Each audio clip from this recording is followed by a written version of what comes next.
Sekarang giliran Pak Prof. Sarson.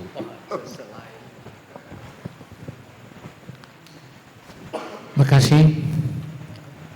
Assalamualaikum warahmatullahi wabarakatuh. Waalaikumsalam. Pak Gubernur, Pak Karhumas Polda, Pak Pengadilan, teman-teman semua, Pak Prof, Pak R2, Pak Nixon, yang selalu ada di hati Pak Hadi.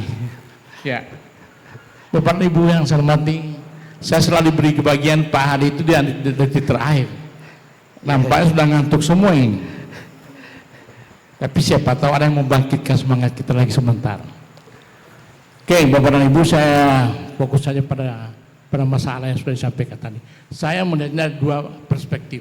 Yang pertama, kecelakaan kebakaran. Saya anggap itu kecelakaan Pak, karena saya kira tidak ada perencanaan, sekaligus tidak ada antisipasi. Saya mohon maaf pada Pak Polisi. Di mana letak intelijen mereka? Di mana larinya itu? Kemana aja mereka itu? Saya salut penjelasan Bapak, Pak Kapolda cepat, Pak Karhumas dan sebagainya ada. Tetapi sebenarnya bukan itu dibutuhkan. Yang dibutuhkan intel itu kerja. Sebelum kejadian sudah dapat tahu apa yang mereka kerjakan. Dan itu harus ada, termasuk intel dari Pemda itu harus jalan juga. Ya, walaupun saya menyesalkan, kok kenapa bangunan yang dibiayai oleh rakyat itu yang dibakar loh. Ini para pendemo, saya harap ini sebenarnya harus bertobat. Janganlah berbuat seperti itu. Ya, karena ini bangunan ini dibangun dari pajak-pajak kita. Saya ini teman-teman mahasiswa, ya, itu ingat. Polisi sudah bekerja keras, saya tahu itu. Mereka bekerja keras, apalagi kesatrinya tadinya di perusahaan, sekarang tiba-tiba seperti pertanyaan Pak Dokter tadi, kok kenapa di kantor bupati? Karena mungkin ada kecurigaan juga. Mungkin yang bermain, saya katakan ini, ada yang bermain juga di situ yang diduga keras oleh para penambang dengan pemilik lubang. Kalau saya ikut di medsos itu, Pak, pertanyaannya memang begini. Apa judul itu? Uang kerahiman kah, pembelian kah, atau apa? Itu yang ditanya oleh mereka. Sampai saat itu tidak terjawab.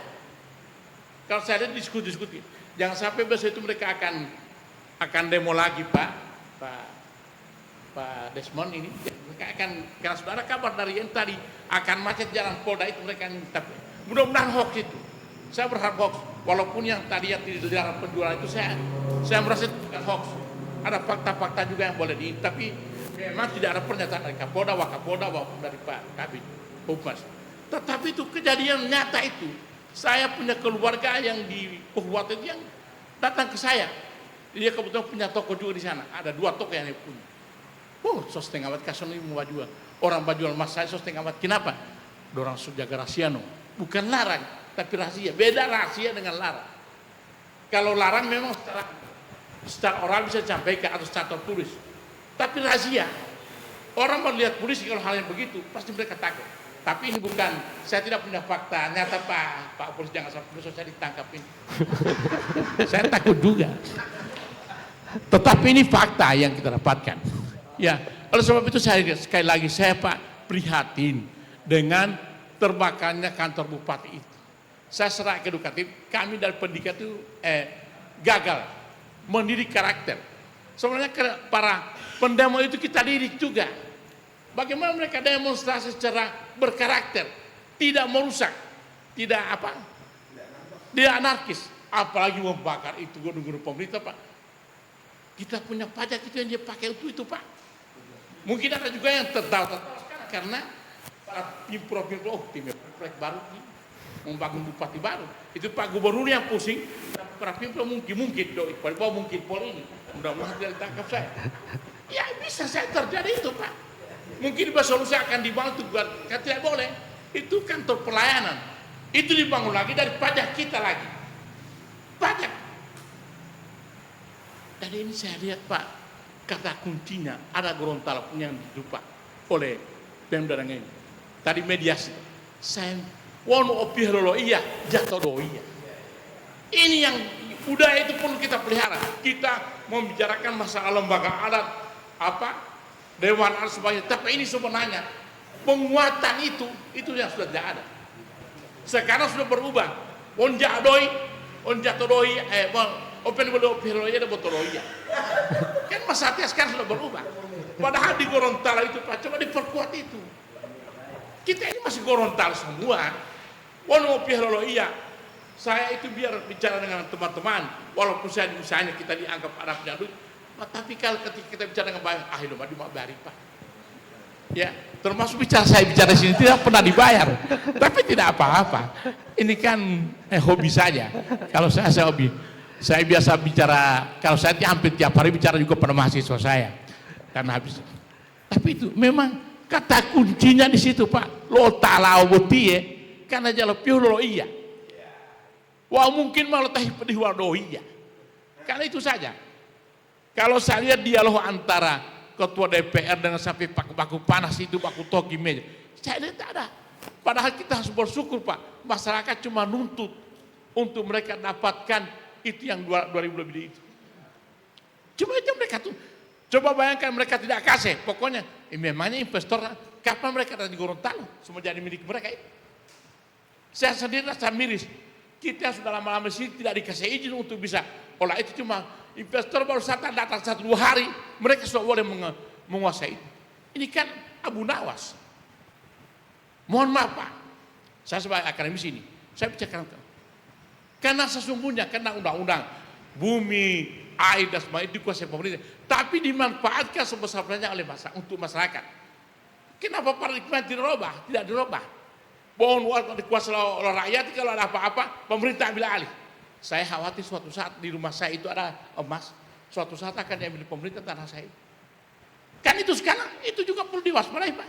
Kita punya aset-aset di sini. Hati-hati kalau punya apa batu biru atau apa namanya, batu tambang dan sebagainya, tambang, batu hitam dan sebagainya. Kalau ada, itu bisa diklaim dari pasar.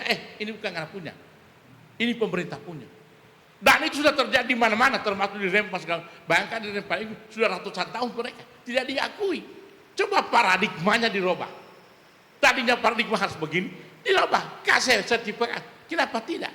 Kemudian kalau boleh bukan dalam bentuk korporasi itu penyertaan modal, tapi personil yang punya lubang, yang jadi ini dia punya penyertaan modal dalam tambang itu. Silakan dikelola oleh investor.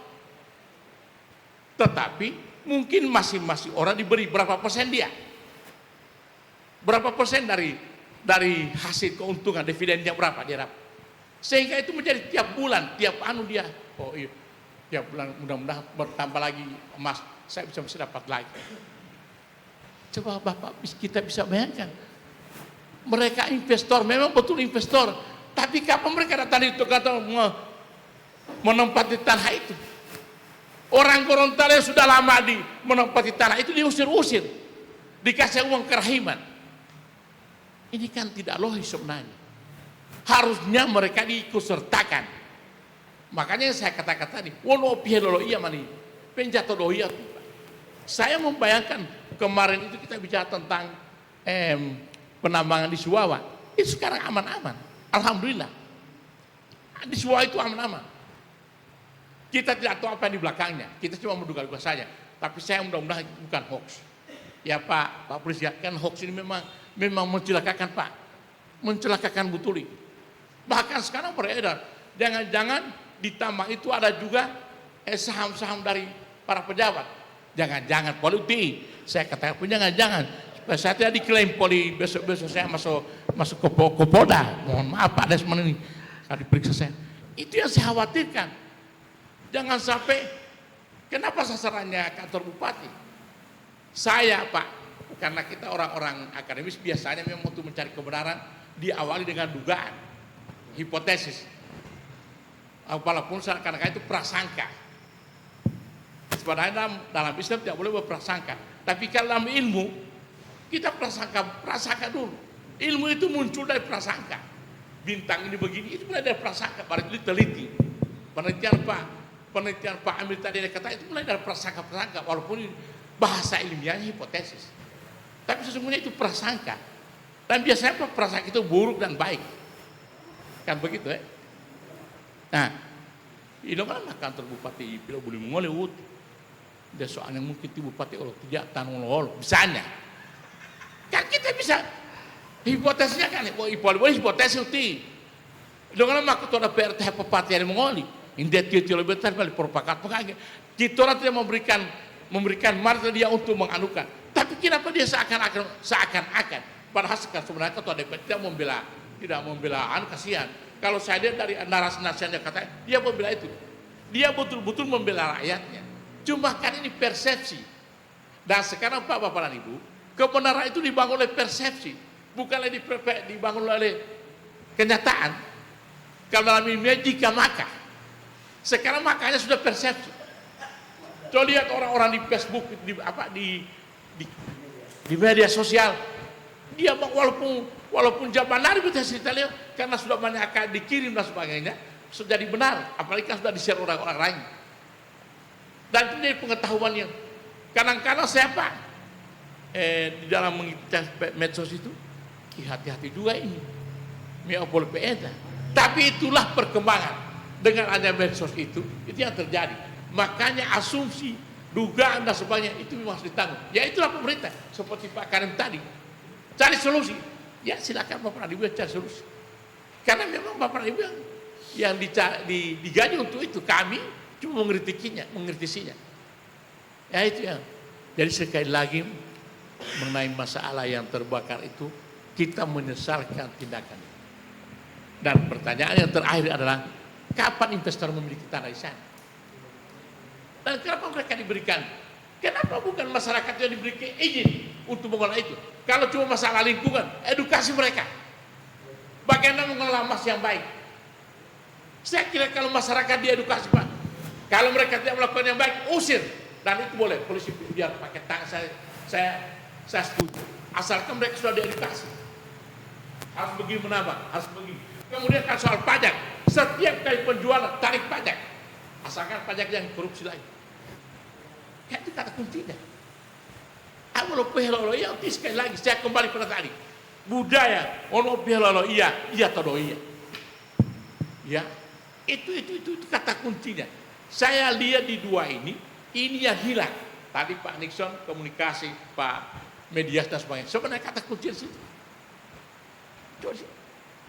Lihat kenapa boleh bilang nggak boleh. Waktu itu saya mohon maaf. Waktu itu masih Pak Rusli, Pak, saya bukan indah sebagainya. Tapi pendekatan yang mereka lakukan mungkin terstruktur dan bagus. Sehingga tidak terjadi apa-apa. Dan kita doakan tidak terjadi apa-apa. Selama Pak Gubernur masih menjabat. Kalau sudah selesai menjabat, saya tidak tahu kalau apa yang terjadi. Saya tidak tahu. Terserah saja. Nanti kita bicarakan lagi sih. Ya, saya mohon maaf ini. Sekali lagi kepada adik-adik mahasiswa saya menghimbau. Kalau demonstrasi silakan demonstrasi, no problem. Kita bahkan, tapi jangan sekali-kali anak, apalagi kalau merusak apa? Fasilitas negara. Fasilitas negara itu bukan cuma milik gubernur itu, kantor gubernur bukan milik beliau, itu milik rakyat. Ya dari pajak kita membangun itu kantor gubernur, itu kantor polisi dibangun dari pajak kita, Pak. Bapak dan Ibu, bayangkan kalau pajak itu dialihkan ke untuk bantuan pendidikan. Kita kan orang-orang tapi kalau dialihkan ke bantuan pendidikan, enak sekali Bapak dan adik-adik sekalian, kuliahnya enak.